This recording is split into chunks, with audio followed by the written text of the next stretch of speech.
mental mental attitude and natural forces can change. And I think that's the beauty. That's the beauty about the golf here, that people will say that.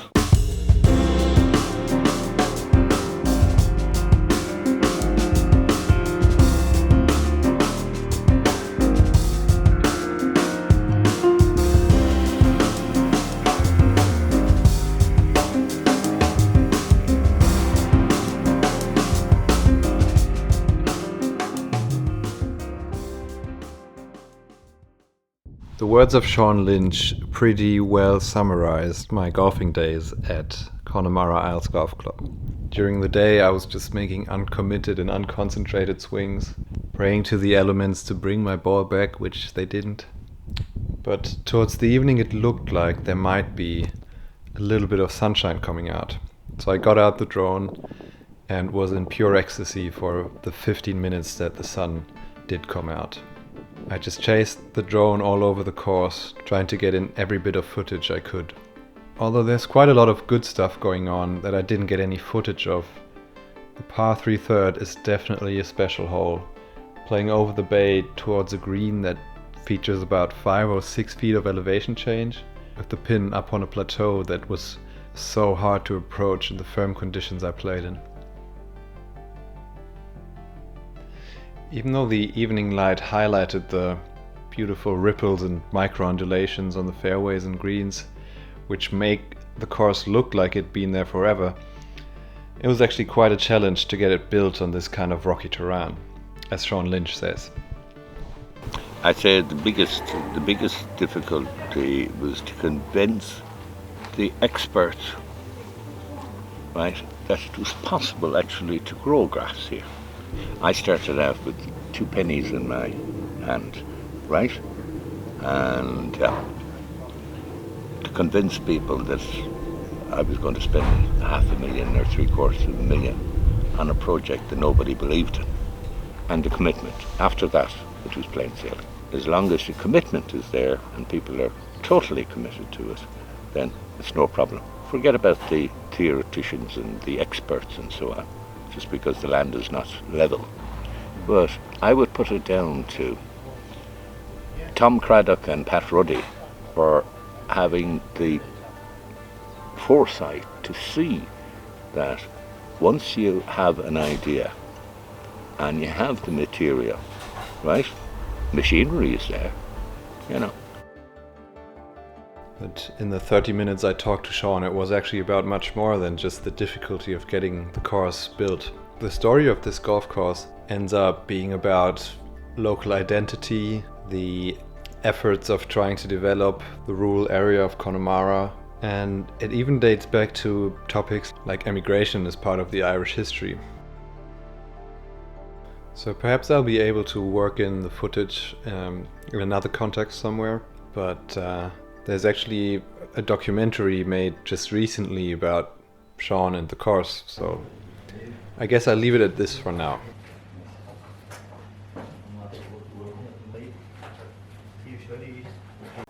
But of course Sean was a good example in other ways. So after coming back from getting the drone footage, I had a very warm welcome in the clubhouse and couldn't help but just be brought 1 pint of Guinness after the other. So for various reasons I can't talk about too many details of the rest of the night in public. But I'll just say that I had to get out of my tent and come running and yelling at 5 drunk Irish rugby guys and begging them to please leave my golf clubs alone. So I never thought I'd get at 5 drunk Irish rugby players, but there you are, rising to the challenges, which pitching a tent in the middle of the night turned out to be not so much.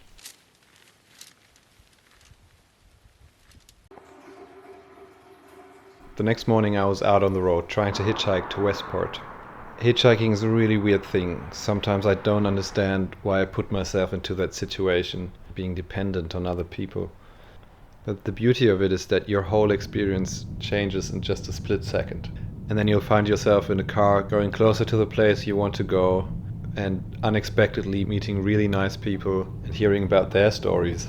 So Ross, who picked me up here, was actually one of the rugby players from the night before. This ended up being a great way to enjoy the ride to Westport, which took us through the beautiful landscape of Connemara.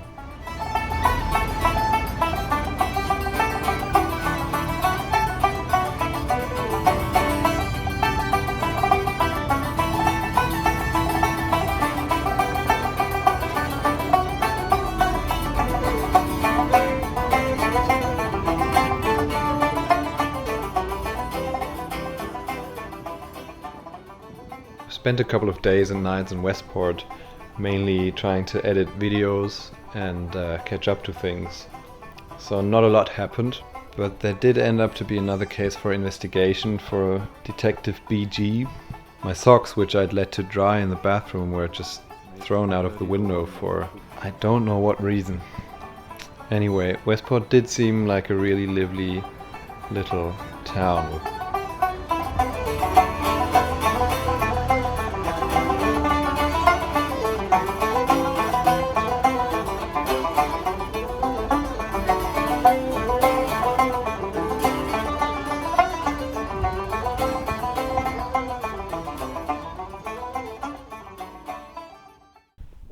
At my next station at Moreni links, the clocks ticked even a little bit slower.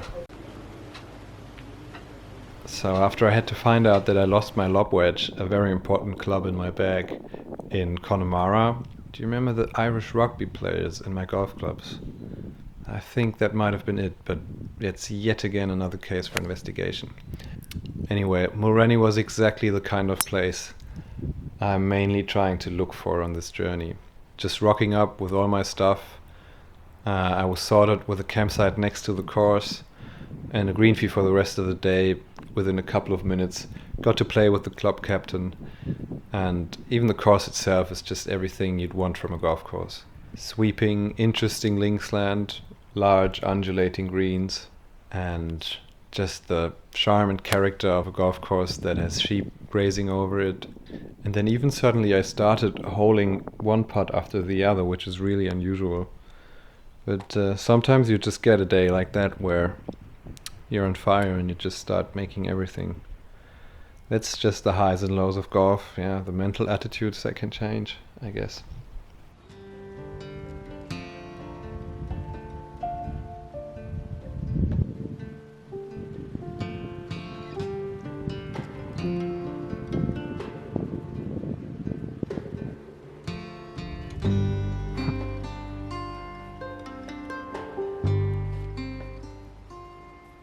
Maël from France, who I'd met in a hostel in Westport, and I pitched our tents right next to the golf course and enjoyed one of the last dry nights for a couple of days.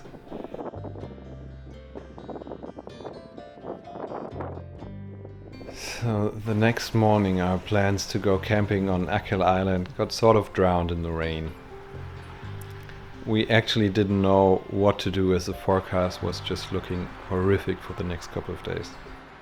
And then a man walked past us with an umbrella, smiling at us and saying, "Back to normal weather."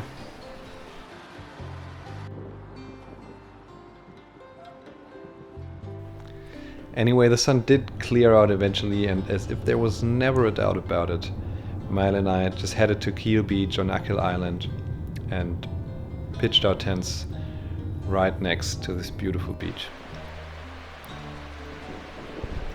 Anyway, I was already Ireland experienced enough to know that you have to enjoy the sun while it's out. The golf course on Achill Island was one of the most unique things I've ever experienced. I let Maël to just hit a few balls on the range and went out on the course, and you wouldn't know where to go without these marker stones on the sides of the fairways indicating where you need to go.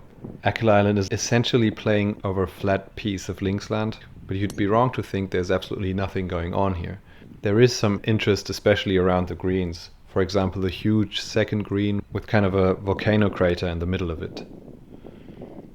By the time I was on Achill Island, sheep on a golf course already felt like a completely normal thing to me. So for none of the 3 golf courses in this episode, I paid more than €20 for a whole day's green fee. They were all individually unique and incredibly fun places to play golf. So on paper you might think these are normal golf courses, but the truth is that every one of them is unique in their own way. And the question is, why is this kind of golf not normal? It was a great joy to return from the round and see Mael still being absolutely keen about hitting balls.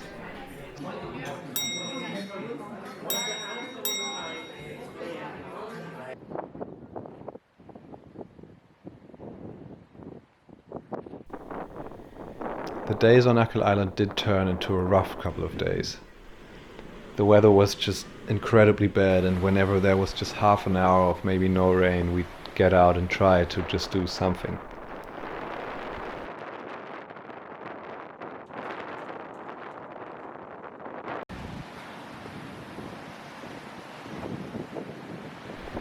Anyway, because of the weather, we had to spend a lot of time in our tent. And it did pass the test because none of my electronic equipment got wet, but it was actually mentally quite hard to have the wind and the rain attack the tent from all sides, all day and all night. So every hostel or bed and breakfast in the vicinity of like 100 kilometers was booked out. So I had to wait for a couple of days until I could get into a hostel to edit this video. But it was an interesting couple of nights in the tent on Achill Island. It actually felt like that experience changed something in my brain structure. I'm just not sure if it was for better or worse. Stop riding!